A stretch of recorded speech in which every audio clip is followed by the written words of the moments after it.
મિત્રો, કેમ છો? મજામાં ને? મને હમણાં એક વ્યક્તિએ એવો ક્વેશ્ચન કર્યો છે કે બેન, જો હું મારા પાર્ટનર સાથે કોઈ હોટલમાં રોકાવા જાઉં છું તો મારે કઈ કઈ બાબતોને ધ્યાનમાં લેવાની છે, તો જરૂરથી જણાવી દઉં છું. જો તમે કપલ બંને બાલિગ છો અને છોકરી 18 વર્ષની ઉપર અને છોકરો 21 વર્ષની ઉપરનો છે અને કોઈ હોટલમાં જાય છે તો કઈ કઈ બાબતોને ધ્યાનમાં લેવાની છે તે જણાવી દઉં છું. પહેલા તો શંકાસ્પદ હોટલોમાં જવાનું ટાળો.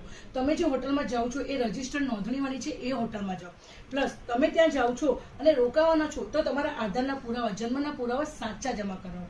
પ્લસ જો ત્યાં પોલીસ અધિકારી આવી જાય છે તો ત્યાંથી ગભરાવાની જરૂર નથી. તમારા સાચા પુરાવા ત્યાં આપો અને જે સાચી હકીકત છે તે તેમને જણાવો. અને પોલીસ અધિકારીની સન્માન અને ગરિમા જળવાઈ રહે અને તમારી પણ સન્માન અને ગરિમા જળવાઈ રહે તે રીતે વાત કરો. કેમ કે હાઈકોર્ટના ચુકાદા અને સુપ્રીમ કોર્ટના ચુકાદા પ્રમાણે જો બે વ્યક્તિ બાલિગ છે તો પોતાની ઈચ્છા અનુસાર કોઈ પણ હોટલ કે કોઈ પણ જગ્યાએ રોકાઈ શકે છે. તે ગુનાને પાત્ર નથી. તેથી આવી જ લીગલ અપડેટને જાણવા માટે મારા આઈડી વે ટુ વે લીગલને લાઇક, શેર અને ફોલો કરો. અને હા, કોમેન્ટ કરવાનું ના ભૂલતા. Thank you.